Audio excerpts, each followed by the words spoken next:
For centuries, this distinctive man-made fenland landscape in eastern England was all seabed and tidal salt marsh, as far as the eye could see. In the 17th century, Dutch engineers brought their skills to drain the marshes and turn them into the highly productive agricultural land we now know as the Fens.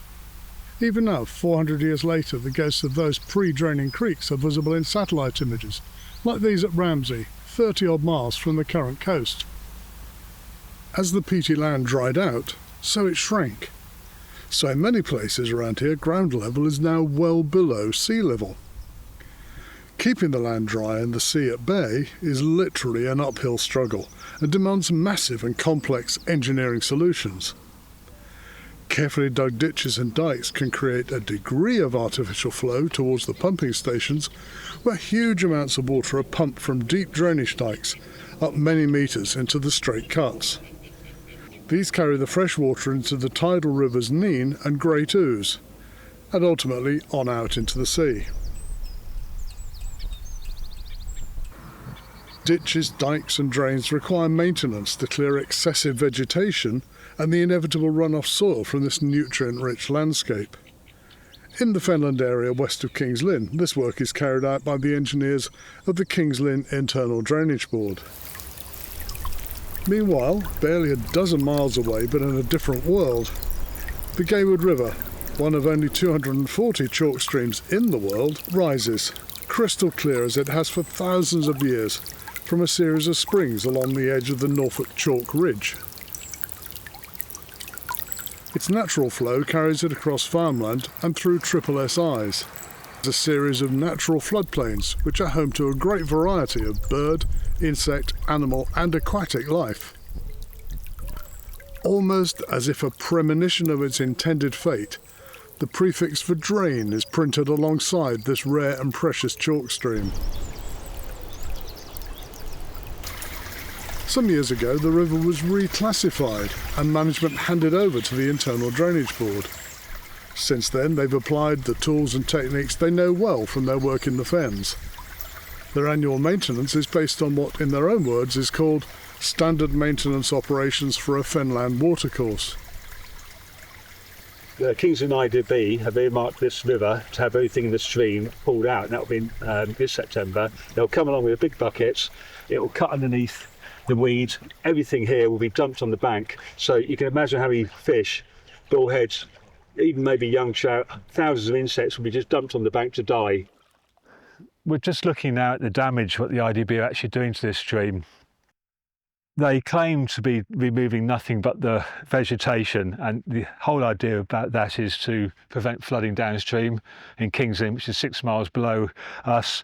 Year after year, same thing. You can see what the damage they've done now, where the digger bucket is actually scoured into the bank of the stream.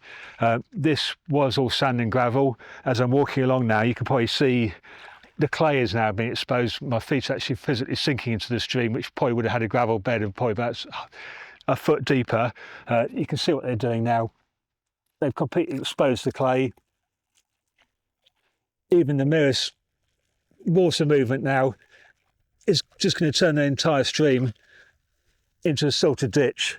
That will suffocate all the fish downstream, cover up all the plants, and basically we've lost all the prime habitat now. If there were any trout up here, they can't make their reds in here now, and it's just a disaster. An Environment Agency post in 2021 suggests that dredging and desilting can have serious and long-lasting negative impacts on the environment.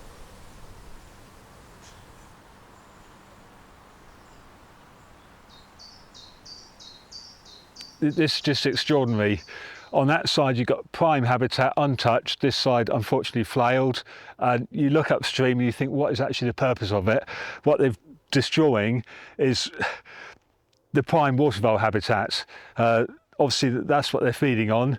The plants provide the cover for the fish, the invertebrates, actually cool the river.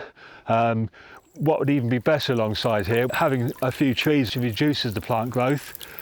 So you actually get clear areas of the river.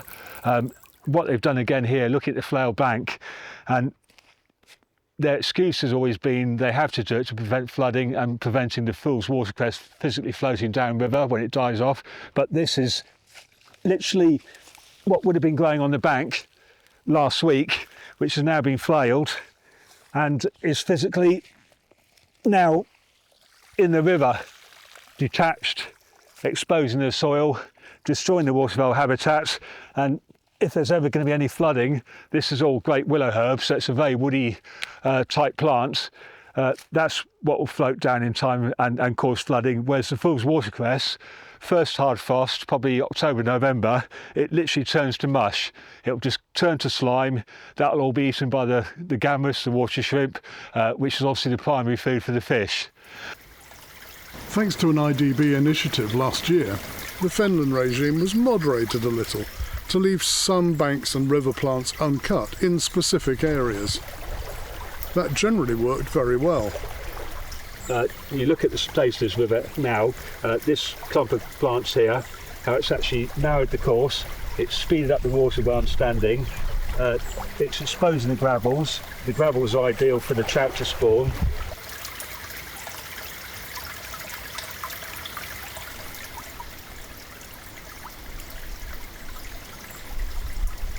I just wanted to show you the sort of diversity we've got in this river. This is water clover. It's one of the most iconic chalk stream plants you can get.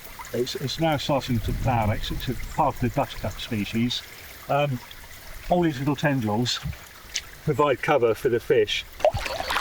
Kick testing is one of a range of techniques used to indicate the health of a river.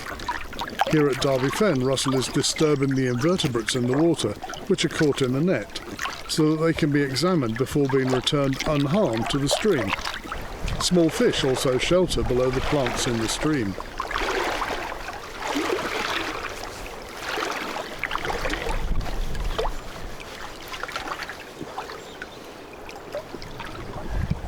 Got enough for supper.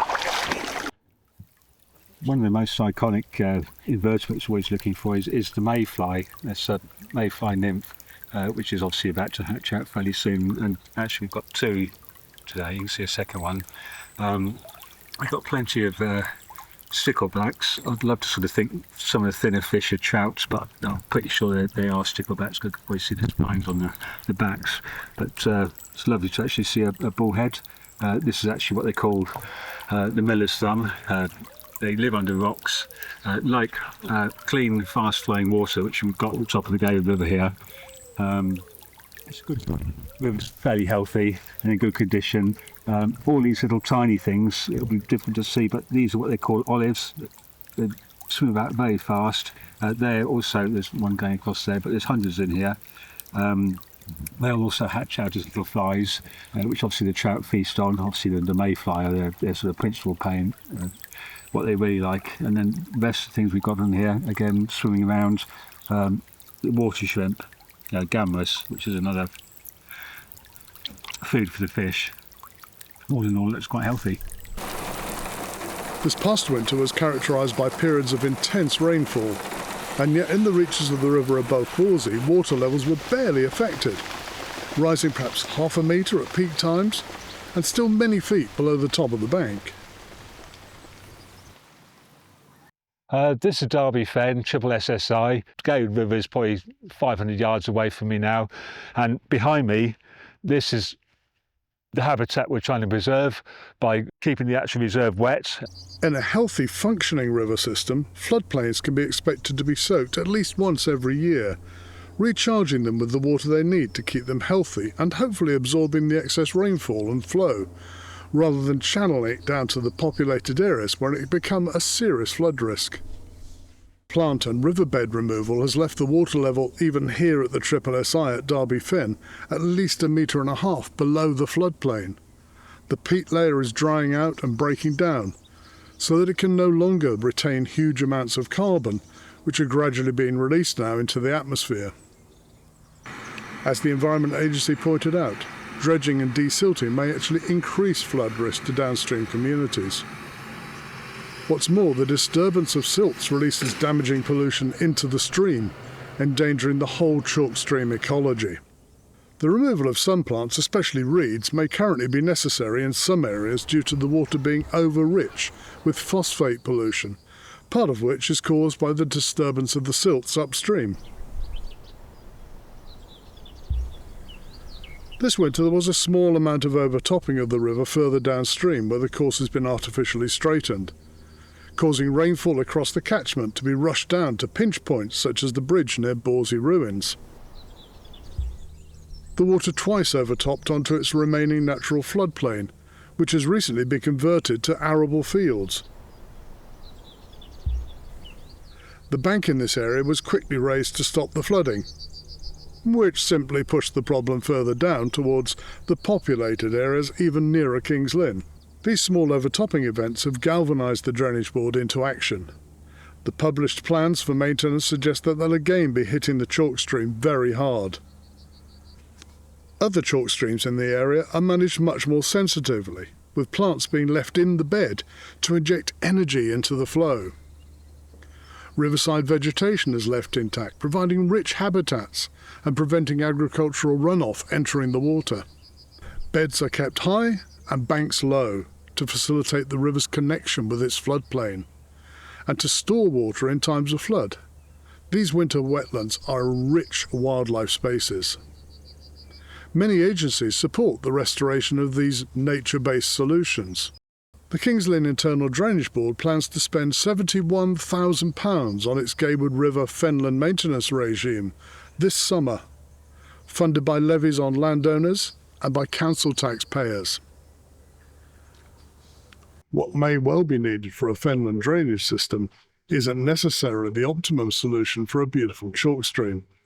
But it seems that when the only tool you know how to use is a hammer, every problem looks like a nail. Is it too much to ask that before more physical damage is done, a little of the £3.5 million paid to the IDB from council funds is used for some expert advice from professionals who understand river catchments and flow processes? Perhaps then a system can be designed that will protect against flooding, conserve the natural environment, and above all help restore for the people of King's Lynn the healthy, clean river that was once the pride of their town.